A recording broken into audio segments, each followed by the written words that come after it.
Most people think the ocean forgets. Storms pass, wrecks sink. Time swallows everything. But I've learned that some things don't go quiet, even 400 years deep. My name's Derek Mateo.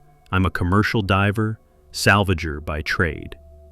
2 months ago, I joined a small expedition off the Colombian coast, chasing a ghost ship called La Palma Negra, a Spanish treasure galleon that vanished during a hurricane in 1602, just days after departing Cartagena. Legend said it was carrying enough gold to bankrupt a kingdom, but that wasn't what made it dangerous. It was the cargo they weren't supposed to take, something sacred, something sealed in gold before it ever saw a European cross. I didn't care about the myths. I needed money, the kind of payday only cursed things promise.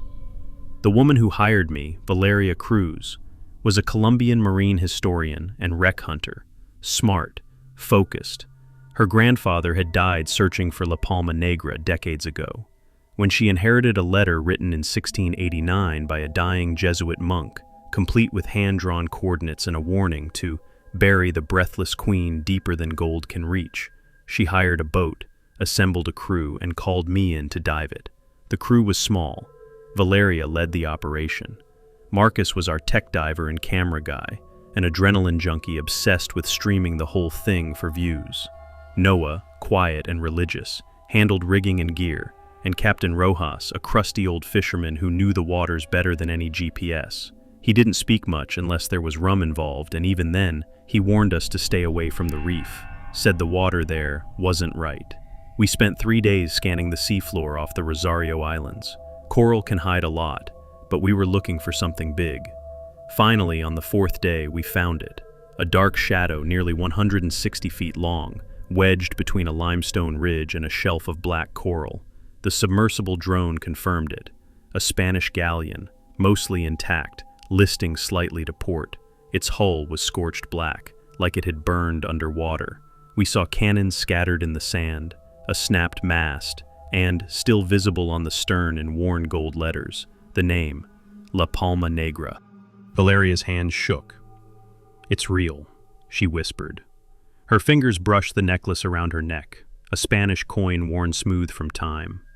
It had belonged to her grandfather. We dive at sunrise. The next morning, the sea was too calm, flat as glass. The kind of calm that doesn't last. We prepped our gear. Twin tanks, redundant regs, surface comms, lights, camera plates. Marcus jumped in first, already talking to his live stream audience. I followed close behind. The descent felt wrong. The water darkened faster than usual, and the temperature dropped hard after 60 feet. At 80, we saw it. The wreck, half buried in sand, resting in the shadows like something asleep. As we got closer, I noticed something strange. No fish, no eels, not a single sign of life within 30 feet of the ship. Just silence. We drifted over the main deck. Rotting wood, torn rigging, shattered planks, but the hull was eerily solid. There were carvings along the railing, religious icons maybe, saints, but they looked off. Their eyes had been gouged out. One had 2 mouths. Marcus was already ahead of me, poking around what looked like the captain's cabin. "Derek," his voice crackled through the comms, "check this out." He pointed to a busted crate, half buried near the helm. Inside were bars, heavy, dull, and unmistakable. Gold, Castilian minted ingots stamped with 1601. Real Spanish treasure. "We're rich," he muttered. "This is it." But I wasn't looking at the gold. I was looking at the door behind him. It was massive, reinforced with iron bands, warped slightly from water pressure. 6 chains crossed it, bolted shut in an X pattern. Whatever was behind that door, someone wanted sealed. Not pirates, not thieves. The crew. There were carvings on the frame, deep and jagged. I brushed away the silt. They weren't just carvings, they were words. "Breathe not, open never." Valeria's voice crackled into my headset. "Don't go in there, not yet." "Copy," I said, but Marcus didn't move. He stared at the door, eyes wide behind his mask. The temperature dropped again. My dive computer beeped. A 4-degree drop in under 10 seconds. That's not normal. Nothing in this part of the ocean should do that. Then something knocked. From the other side of the door. Knock, knock, knock. 3 slow taps, deliberate. Marcus froze, his light flickered, and for just a second, I saw a face in the cracks between the chains.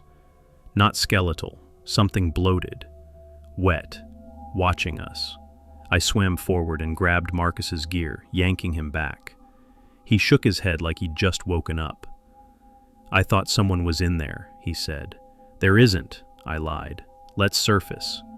We broke the water just as a breeze picked up. Clouds rolled in. Captain Rojas helped us up, but his face had gone pale. "You touched the black gold," he muttered. "That's not treasure. That's breath sealed in metal." "What the hell does that mean?" I asked. He looked at Valeria. "If it sings to you, don't answer." That night, the wind didn't stop. Neither did the knocking. And the gold, we'd only brought up a few bars. But by midnight, it was warm to the touch, warmer than it should be. Valeria opened the waterproof satchel Marcus had recovered near the helm. Inside was a leather-bound book, half decayed, brittle with salt. The ship's log. She translated one page, written in frenzied Latin, scratched over and over again. "We sealed her in gold. Her breath must not leave. If it does, the ocean will remember." I looked at the bars. Condensation ran down the inside of the glass storage case. Fingerprints from the inside. We should have left then, but we didn't, because the gold wasn't the only thing that had surfaced. I didn't sleep that night. The boat creaked like it was still being pushed by waves, even though the sea was flat, dead calm, the kind of stillness that felt like something holding its breath. At 3:11 a.m., I sat bolt upright in my bunk. There was tapping, slow, deliberate, coming from somewhere beneath the hull. Not waves, not fish, something with rhythm. 1, 2, 3, stop. Then again, 1, 2, 3, stop. I climbed out and padded toward the galley. Noah was already sitting there in the dark. No lights on, no food, just him at the table, barefoot with a Bible open in front of him. I asked if he heard the knocking. He nodded, slowly, but didn't look up. Instead, he kept whispering something under his breath. Latin. I recognized a few words from the logbook. Fiat lux in tenebris, ne respirant, ne respirant. Let there be light in the darkness. Let them not breathe. I stood there, watching him rock back and forth, and felt something crawl cold down my spine. It wasn't just what he was saying, it was the way his eyes didn't blink, like he wasn't inside his own body anymore. By morning, Captain Rojas was gone. His bunk was untouched, his thermos still half full. No sign of a struggle, no splashing during the night. But the dinghy was missing, and near the edge of the rail, there was a single footprint, barefoot, wet, facing inward. Like someone, or something, had stepped back onto the boat. Valeria searched the entire deck, silent the whole time.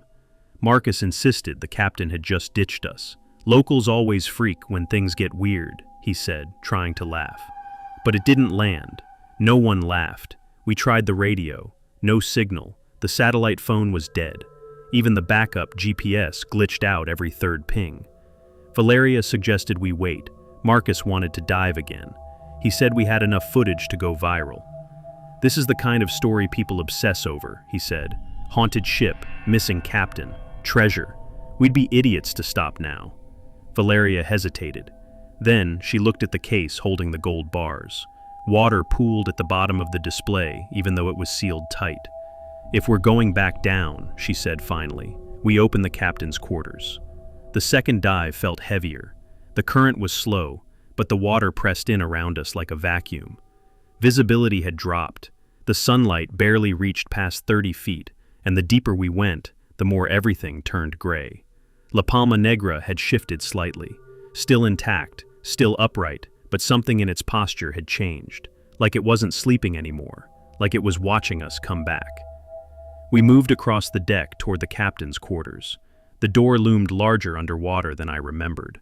The 6 chains were still wrapped across it, but Marcus pulled out a compact bolt cutter and got to work. Each snap echoed like gunshots in the water. One by one, the links gave way. Just before he cut the final chain, a low creak came from inside. We both froze. I looked at him through my mask. He looked back. We didn't speak. Then the last chain snapped, and the door opened an inch on its own. Something like black smoke flowed out. Not silt, this was heavier. It clung to the water like oil. Marcus aimed his light into the cabin. My chest tightened. The inside of the room looked preserved, a captain's desk with open charts, waterlogged paper floating midair, an unmade bed, canopy shredded, and slumped at the desk, chained by both wrists, was the body of a man still wearing a tricorn hat. His nameplate, corroded but legible, read, Capitan Vicente del Toro.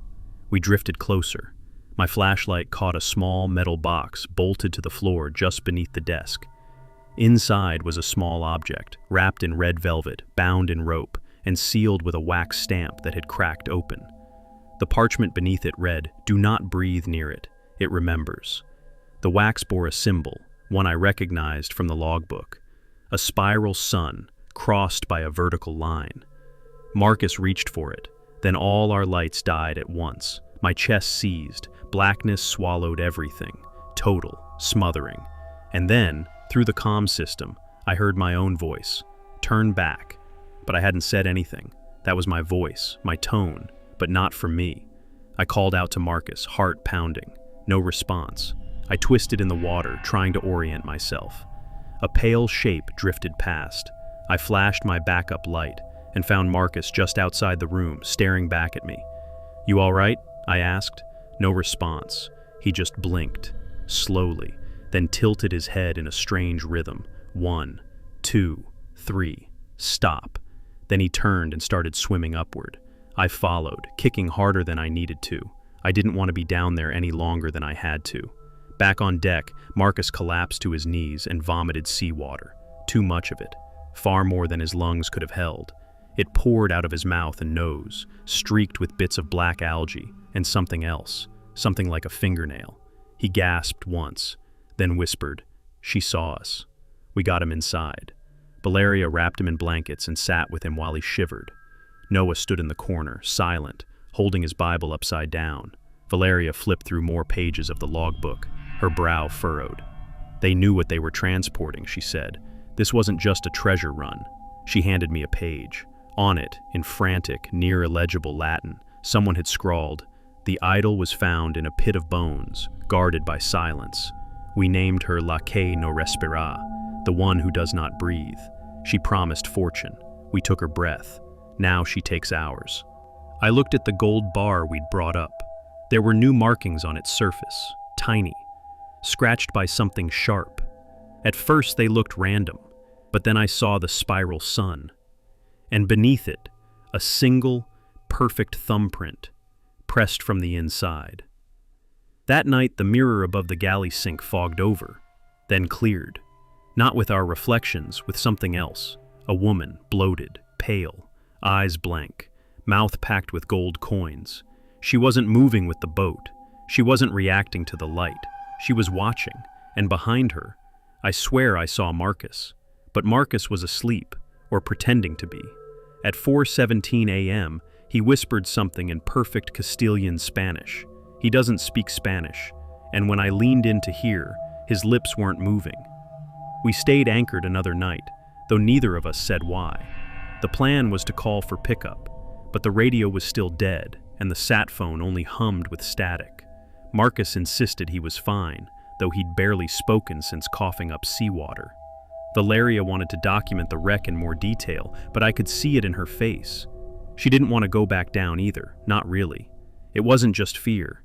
It was something more primitive, like the ship had already gotten inside our heads and was deciding what we were allowed to think. I spent most of that morning reviewing my dive footage. The files were intact, but the timestamps were off. My second dive, which should have lasted 28 minutes, was listed as over 2 hours. I slowed the video frame by frame, watching the captain's cabin footage. That's when I saw it. As Marcus unchained the door, the camera jolted slightly. It looked like a glitch at first, just silt drifting. But there was a hand, inside the cabin, reaching through the smoke-like silt, not skeletal, not ghostly, a wet, pale hand, fingers too long, reaching, not for Marcus, but for me. I slammed the laptop shut. Topside, the sea had shifted color again, greener, thicker, like something old was stirring just beneath the surface. Marcus stood at the bow, staring into the horizon. His mask was off, his face pale and distant. I called his name. No response. I touched his shoulder. He turned slowly and looked right through me. "Capitan," he asked, voice low and dreamy. "What?" He blinked. "What'd you say?" "You just called me Captain." "No, I didn't." "You said—" "I haven't said anything," he muttered, then walked off toward the cabin, muttering to himself. I found Valeria hunched over the table in the galley, surrounded by brittle logbook pages and damp notebook paper. She'd stopped translating and was cross-referencing with something else. Handwritten notes from her grandfather's old journals. Her hair was pulled back, eyes red. She slid a photo toward me without a word. It was black and white. Two men in vintage dive suits, standing in front of a crumbling church. One of them wore a familiar coin necklace, the same coin Valeria wore. "That's him," she said. "Enrique Cruz.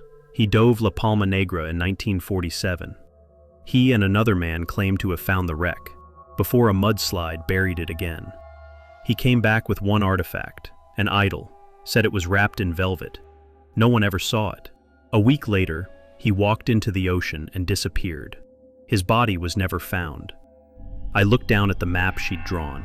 Handwritten locations, dive times, sonar scans. At the center of the page, she'd written a name and circled it. La que no respira, the one who does not breathe. "There's more," she said.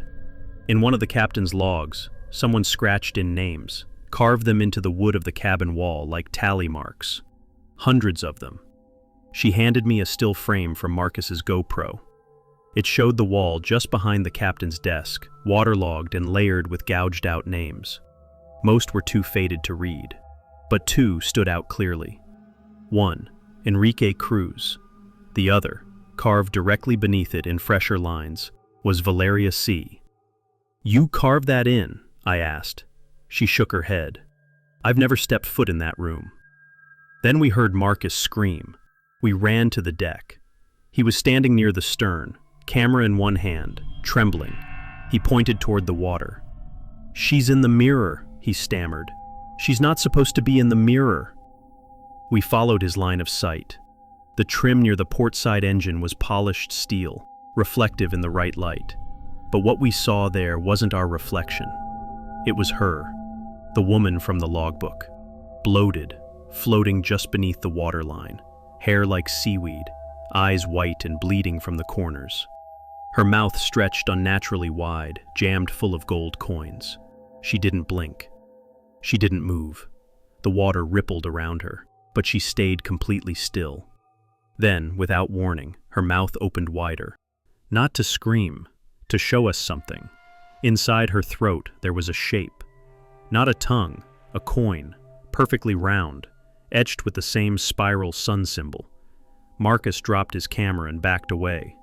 He fell hard on the deck, his hands clutching his ears. "She's inside," he said. "She says I don't have to drown. If I serve, I can breathe." He bolted, down the ladder, below deck.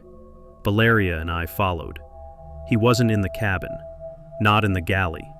Then we heard the splash. We sprinted back up. Marcus had jumped.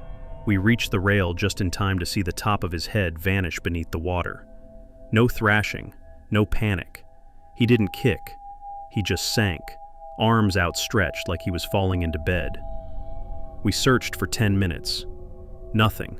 Then far out, we saw something rise. A figure, upright, floating. It was Marcus, or it looked like him. His skin had already turned, pale and bloated, his eyes cloudy. His mask was gone, but his mouth hung open, and I swear I could see the coins inside. He didn't wave. He didn't call out. He just turned, slowly, and sank straight down again. His body slid beneath the surface like it had weight pulling it home. and the water closed. We lost him at 30 feet. The sonar blinked, then went silent. Valeria sank to the deck and just sat there, wet hair clinging to her cheeks. I didn't know what to say. "I think she's rebuilding her crew," she whispered. Then the boat rocked, hard. No wind, no current, just a deep, shifting thud, like something massive had moved beneath us. I checked the sonar. The wreck had changed position. La Palma Negra had risen 10 feet off the seabed, then another 5. It wasn't resting anymore. It was floating. I stared at the screen. "It's not a wreck," I said. Valeria looked at me. "Then what is it?" I swallowed. "A ship." We stood in silence. Then came the knock. 3 slow knocks, this time from inside the hull. The wall vibrated under my hand, and then the voice, my voice, whispering through the comms. "Open the door," it said. "I'm still down here." The gold, the breath, the coin, everything we pulled from the sea had started breathing again. And the ship, it wanted to rise. The sea was moving again, but not with the wind. It pulsed in long, slow waves like something breathing beneath the surface. The sonar showed La Palma Negra hovering above the seafloor, fully upright now, like it had never crashed. Not a wreck anymore, a waiting vessel. Valeria and I didn't speak as we suited up. There was no more arguing, no more pretending this was still about gold. The wreck had claimed Marcus, Rojas was gone. Noah hadn't spoken in days. And the ship was rising. This wasn't exploration anymore. It was containment. Just before we jumped, I checked my tank. My name was etched faintly into the metal, scratched in tiny, deliberate lines. I hadn't put it there. We left a final note in the galley, taped to the bulkhead. "If we don't return, do not dive. Do not follow. Destroy this boat and everything on it." Then we descended. The water was heavier than before. My arms burned by 20 feet. By 60, the temperature had dropped again. I watched Valeria through the haze, her silhouette drifting like a ghost ahead of me. She didn't hesitate. She didn't look back. The wreck loomed in the dark below, and it was no longer covered in coral or crust. The hull had smoothed. The wood looked restored, still black, but now it gleamed like obsidian.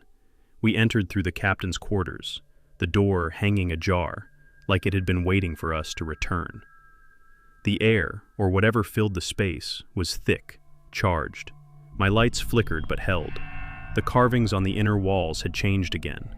What were once names were now symbols, spirals, suns, and open mouths. At the far end of the room, the captain's desk remained, but the chair behind it was empty. We dropped into the cargo hold below. That's where we found them. Bodies, upright, lined against the walls, dozens of them. Preserved like wax figures, mouths open, arms hanging. Their eyes had been removed, black pearls pressed into the sockets. Each clutched gold, a bar, a goblet, a coin, as if it was fused into their hands. Valeria drifted to the far corner. I followed. One of the bodies sat alone, slumped against a crate.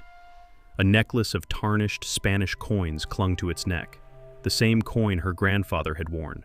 It was him, Enrique Cruz, mummified, his face sunken but unmistakable.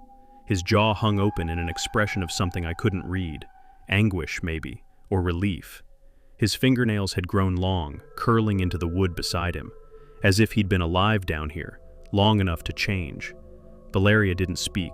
She just floated there, inches away, staring. Then she whispered. She said she'd let him go, if I took his place. I turned toward her, heart racing. "No. I think that's why I was called here," she said, "why my name was already carved." Before I could answer, something shifted behind us. A form emerged from the shadows between beams, not swimming, drifting. It was a woman, or what used to be one. Her skin was paper thin, stretched tight over swollen limbs. Her hair floated in dark tendrils around her. Her eyes were missing, sockets weeping black. Her jaw hung wide and broken, and inside her mouth were rows of gold coins, stacked where teeth should be. She did not move like a person. She moved like a memory. The bodies along the wall twitched as she neared. Fingers curled tighter around gold, heads tilted. They weren't dead, not fully. They were still listening. The whisper came, not through water, but inside my skull. 1 breath for 1 coin. The debt is not paid. Valeria reached into her belt and pulled something out, the idol. I hadn't realized she'd brought it, but there it was, the ivory figure wrapped in red cloth, marked with the spiral sun and bound in black string. The same object from the sealed case in the captain's cabin, the artifact her grandfather had stolen. "She wants it back," Valeria said. "No, she wants you." The woman drifted closer. I could see now. She wasn't a ghost. She had bones, skin. Her chest rose slightly, like she was trying to breathe through water that would never let her. For 1 heartbeat, I saw her clearly, not as a monster, but as something human. A native woman, chained in gold leaf, gagged with coins, her body nailed to a crucifix of driftwood, her skin scarred by burn marks, her eyes hollowed, not by death, but by hands. She wasn't buried with treasure. She was the treasure. The idol cracked. The water exploded around us. The corpses convulsed, grabbing at us with clawed hands. Jaws opened. Black water spilled out in clouds. My light flickered wildly. Arms wrapped around my leg. I slashed with my dive knife, kicking free, spinning in place, but they kept coming. Valeria didn't fight. She let go of the idol, let it drift into the dark. And then she pushed me, hard. I was thrown backward, through a broken plank, into open water. My light flared. I turned once and saw her still inside, her body framed by the creature's outstretched arms. She didn't scream. She just reached toward her grandfather and vanished. The wreck shuddered. From above, I watched La Palma Negra begin to sink. Not slowly, not gently. The water swallowed it in seconds, like it had never risen at all. The sonar lost it by 300 feet. The silt closed, and the ocean went still. I surfaced, alone. The swim back blurred. My muscles burned. My mouth tasted like copper. When I reached the deck, I crawled aboard and collapsed. The sky had cleared. The sea was calm. No storm, no wind, just silence. Valeria never resurfaced, but the sonar blips still come sometimes. Once every few hours, something large, hovering at depth, rising just a little, then falling, waiting. I'm writing this now in a hotel room in Cartagena. I haven't told anyone what really happened. Not yet. But this morning, I found something in my dry bag. A single gold coin, still wet, still warm, and scratched into the surface, just beneath the spiral sun. La que no respira, vive en ti. She who does not breathe lives in you.